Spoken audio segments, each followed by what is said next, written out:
So today our goal is to create sculptures out of single pieces of paper with some simple materials within 5 minutes. And to show you a couple of examples of what I've made so far today, I have this lovely little creation which uses a lot of my favorite techniques. So I'm just going to give you a little overview. With sculpture, you kind of want to design things to be interesting from every angle. So you should be able to take it and turn it and see some interest. And I know that this side of it is not as interesting as the rest. But they do use some very simple techniques. And in this case, I was using with just a piece of copy paper. You can also, a lot of people receive these in the mail and then end up recycling them. But it is just about the same size as a piece of copy paper and has some nice colors to it. So you could tear one of those out and have that available if you wanted your project to be in color. I do quite like for my sculptures to be made out of the white paper. It's kind of traditional. I also do not drive myself crazy trying to make them permanent. I use a lot of methods and I don't use a lot of tape because I do think it would be fun to like take them apart and move them around. So these are some of my examples of where we can go.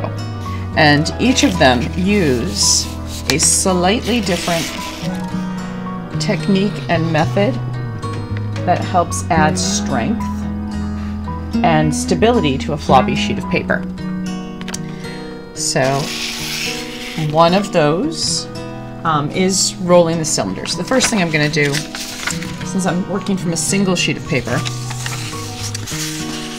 is go ahead and cut that single sheet of paper in half. That will give me enough material, the base, to make it stand up, and enough material to cut out and make into all those little interesting designs. So for this one that I had showed you, basically what you're doing is just taking the pieces of paper and curling them into a cylinder and then cutting pieces off of it, making them poke in and out. This one was folded more book style and then cut. I have a feeling most of you are going to like the book style, so I'm going to show you that one first. One piece of paper comes down, gets folded in half. See, it'll already stand up by itself. It won't take a lot of weight. And the more folds you add, the more strength and stability you can add to a piece. Also texture, because you'll create shadow lines. So in this one, I'm just taking this one side and I just accordion pleated it in order to get those shadow lines sort of architectural and interesting. The other side, I am going to put some vertical slashes with my scissors, which allows me to create that other interesting element of shadow lines, which is the curls. And in this case, I just put the piece of paper between the scissors and my thumb, and very gently just give it a little pull as if it was curly ribbon. A lot of people have done this for birthdays. You got to be a little gentler than you would with curly ribbon because the paper can tear if you're a little rough. I'm just giving a video. And I'm doing every other one in this case, leaving some standing up and some going down. Gotta pay attention to making sure it's every other one.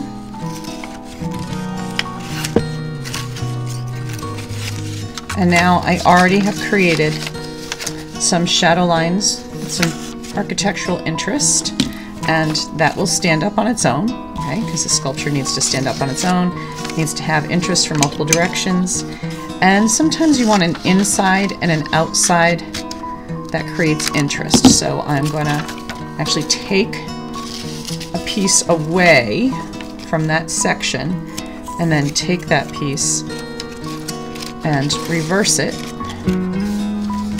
and notch that in as something that'll hold it up, but will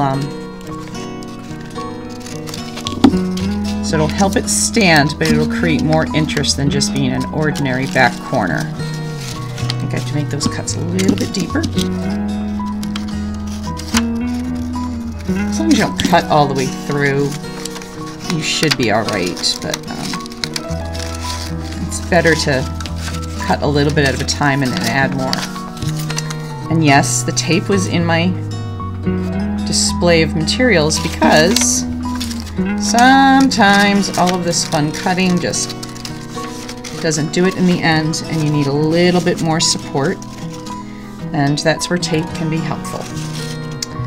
So this is to show you the folded accordion pleat to add some strength to your paper. That is to show you the cutting vertical slashes and curling to get some shadow lines and interest, and also using notches to attach pieces to each other. So those are just vertical slashes that line up and allow another piece of paper to interact with that. So I get this interesting little triangle leg that again makes more shadow lines. Okay, so now I have another whole half a sheet of paper and I can do tons of stuff with it. One of the things I decided to do with it last time was to make a rolled paper cylinder and a curly ribbon. So I pre-cut a narrow strip off the side and put it to the side. And then I took a pencil to help me roll this into a tube that's going to give some more structure. So putting the pencil along there and rolling it the whole length.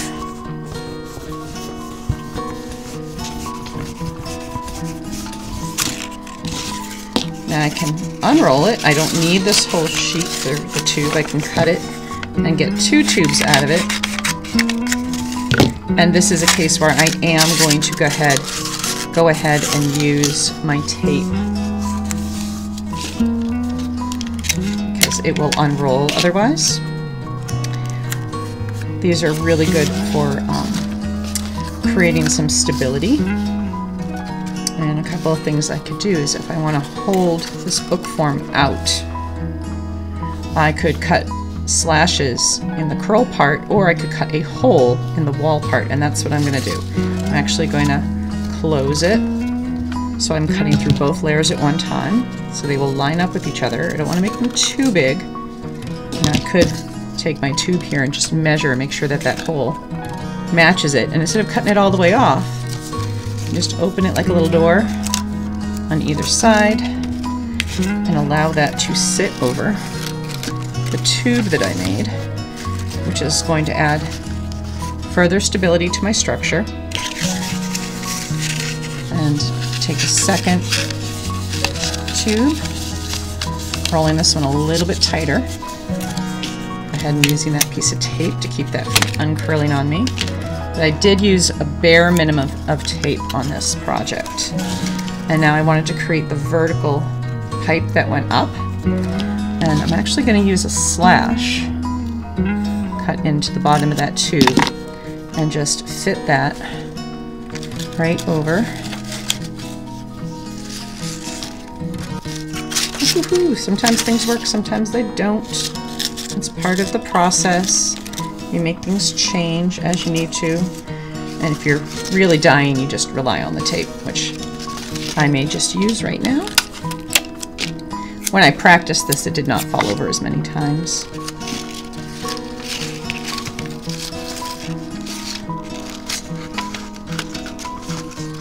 There we go.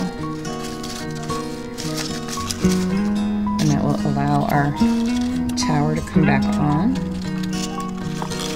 because it was too heavy before. And then we need our little tripod leg in the back because I cut it off to make it more interesting.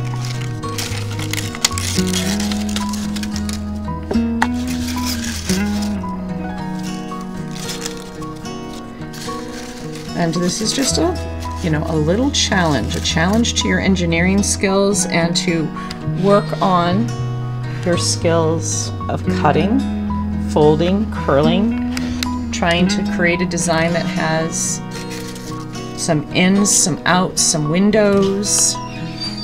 And it's just one sheet of paper. One sheet of paper, pair of scissors, and it gives us another way of looking at a blank white piece of paper. It is meant for you to play around and have fun, so I do hope that you will take some time and imagine what you can make in just a few minutes with one sheet of paper, a pair of scissors, and a little bit of tape. And as my final note, that strip of paper that I cut as a little tutorial here, I'm going to put my scissors and my thumb, that piece of paper in between it, pressing down just enough to bend it, and then pull with the other finger. And I get my magic little curl, which I'm going to tuck down this tube for just a little bit of added fun. I hope you enjoy.